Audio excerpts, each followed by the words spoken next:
பொருளாதார சீர்திருத்தங்களுக்கு முக்கியத்துவம் அளித்த மன்மோகன் சிங் வெளிநாடுகளுடனான உறவை பேணுவதிலும் அதிக கவனம் செலுத்தினார்.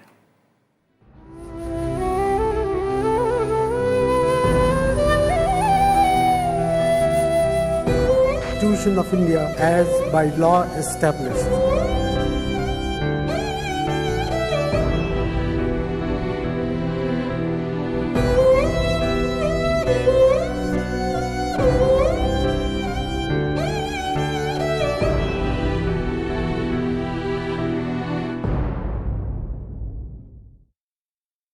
உலகின் வளர்ந்து வரும் நாடாக இந்தியா இருந்த காலகட்டத்தில் பிரதமராக பதவியேற்ற மன்மோகன் சிங் 2 விஷயங்களில் அதிக அளவில் அக்கறை கொண்டிருந்தார். ஒன்று பொருளாதாரம், மற்றொன்று வெளிநாட்டு கொள்கைகள்.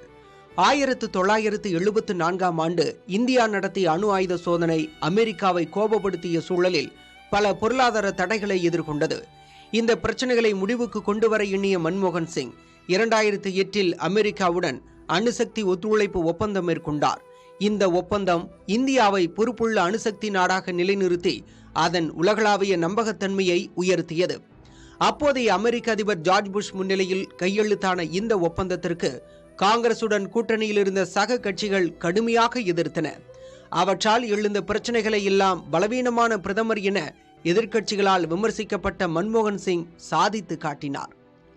அமெரிக்காவுடன் உறவை மேம்படுத்தி வந்த மன்மோகன் சிங் அரசு நீண்டகால நண்பரான ரஷ்யாவுடனும் நெருங்கிய பந்தத்தை தொடர்ந்தது.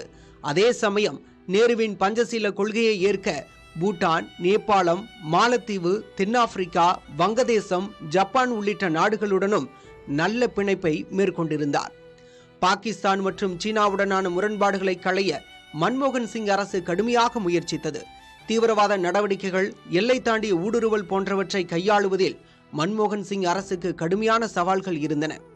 ஆப்கானிஸ்தானுக்கு உதவி, ஈரான் உடனான பந்த முறிவு போன்றவற்றில் மன்மோகன் சிங் கடுமையான விமர்சனங்களை எதிர்கொண்டார். மன்மோகன் சிங் ஐநா சபை, G20 மாநாடுகளில் உரையாற்றியது மிகவும் முக்கியத்துவம் வாய்ந்ததாக பார்க்கப்பட்டது.